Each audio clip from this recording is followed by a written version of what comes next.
আজকের দিনে একটা শব্দ আমরা প্রায় প্রতিদিনই শুনি, গেম খেলছি। সন্তানদের মুখে এই কথাটা যেন খুব স্বাভাবিক।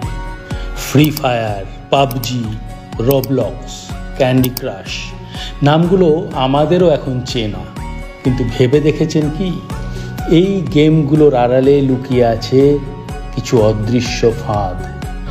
আনন্দের মোড়কে আসলে ঢুকে পড়ছে আসক্তি, অপরিচিত মানুষের সংস্পর্শ, এমনকি আর্থিক প্রতারণা। শিশুরা এখন ঘরে বসে স্কুলের বইয়ের বদলে সময় দিচ্ছে গেমে, ঘন্টার পর ঘন্টা চোখ একটানা স্ক্রিনে। ঘুম কমে যাচ্ছে, মনোযোগ হারিয়ে যাচ্ছে, মেজাজ চড়া হয়ে উঠছে। আর এসব গেমে তো এখন ইন অ্যাপ পারচেস বলে একটা জিনিস আছে।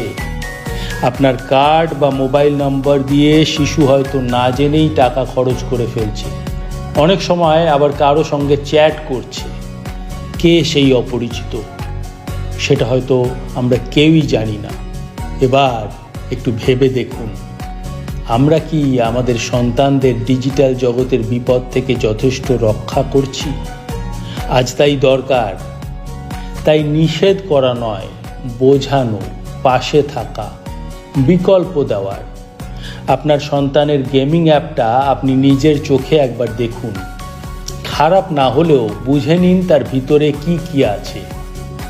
আজকাল মোবাইলে এমন অনেক অ্যাপ আছে যেগুলো দিয়ে আপনি সন্তান কি করছে সেটা দেখতে পারবেন।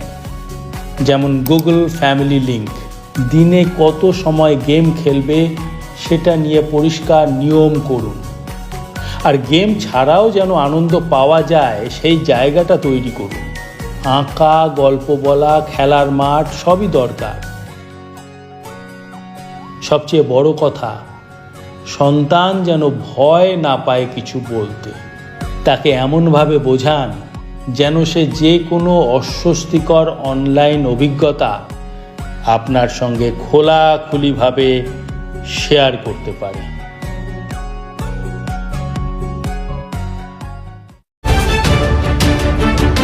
পিসি নিউজ বাংলা এই খবরটি ভালো লাগলে অবশ্যই লাইক এবং শেয়ার করবেন। এছাড়াও পিসি নিউজ বাংলার যে কোনো খবর সবার আগে পাওয়ার জন্য লাইক করুন আমাদের পেজে এবং ফলোইং অপশনে গিয়ে সুই ফার্স্ট অপশনটি ক্লিক করুন।